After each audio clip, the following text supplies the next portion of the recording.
કેશોદ તાલુકાના પીપળી ખાતે તાલુકા કક્ષાનો ધ્વજવંદન કાર્યક્રમ યોજાયો હતો। કેશોદ તાલુકા કક્ષાનો ધ્વજવંદન કાર્યક્રમ બાવાની પીપળી ખાતે સરકારી પે સેન્ટર શાળા ખાતે યોજાયો। ધ્વજવંદન અતિથિ વિશેષ IAS આસિસ્ટન્ટ કલેક્ટર પ્રાંત અધિકારી શ્રી વંદના મીણા મેડમના વરદ હસ્તે કરવામાં આવ્યો છે। 76મા પ્રજાસત્તાક પર્વની સૌને શુભકામનાઓ પાઠવી સાંસ્કૃતિક કાર્યક્રમ બાદ અલગ અલગ કેટેગરીના લોકોને સારી કામગીરી બાબતે પ્રસ્તુત પત્રક આપી સન્માનિત કરવામાં આવ્યા। વિદ્યાર્થીઓમાં પણ અલગ અલગ કામગીરી સબબ શિલ્ડ દ્વારા પુરસ્કૃત કરવામાં આવ્યા છે। ત્યારબાદ વિજ્ઞાન પ્રદર્શન તેમજ વૃક્ષારોપણ કરવામાં આવ્યું છે।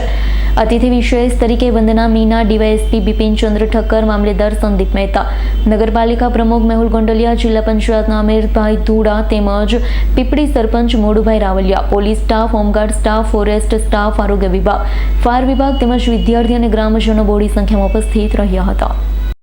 આજરોજ કેશોદ તાલુકાના પીપળી ગામમાં 76મા પ્રજાસત્તાક દિવસની ઉજવણી કરવામાં આવી।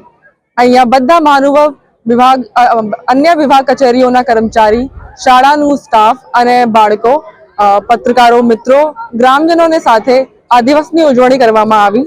અહીંયા નાના અને મોટા બાળકોને બહુ સારું કાર્યક્રમ કરવામાં આવ્યું, જેમાં નાટક અને નૃત્ય કાર્યક્રમ કરવામાં આવ્યું। એને સિવાય અહીંયા જે કર્મચારી તાલુકા વહીવટી તંત્રમાં સારું કામ કર્યું હતું એને પણ એવોર્ડ આપીને સન્માનિત કરવામાં આવ્યું। એને સાથે સાથે આશા વર્કર્સ અને ગુડ ટીચર્સને પણ એવોર્ડ આપવામાં આવ્યું। સાથે અમે અહીંયા વૃક્ષારોપણ કર્યું અને બાળકોને અમે અહીંયા પ્રાકૃતિક ખેતી માટે જે ઇન્ટરેસ્ટિંગ રિસર્ચ કરી હતી એ જોવામાં આવી હતી। આપ સभी બધા લોકોને 76મી પ્રજાસત્તાક દિવસની હાર્દિક શુભેચ્છાएं। શુક્રિયા મેમ। આ અવસરે કેશોદવાસીઓ તહેસીલના લોકોને કંઈક ખાસ સંદેશ?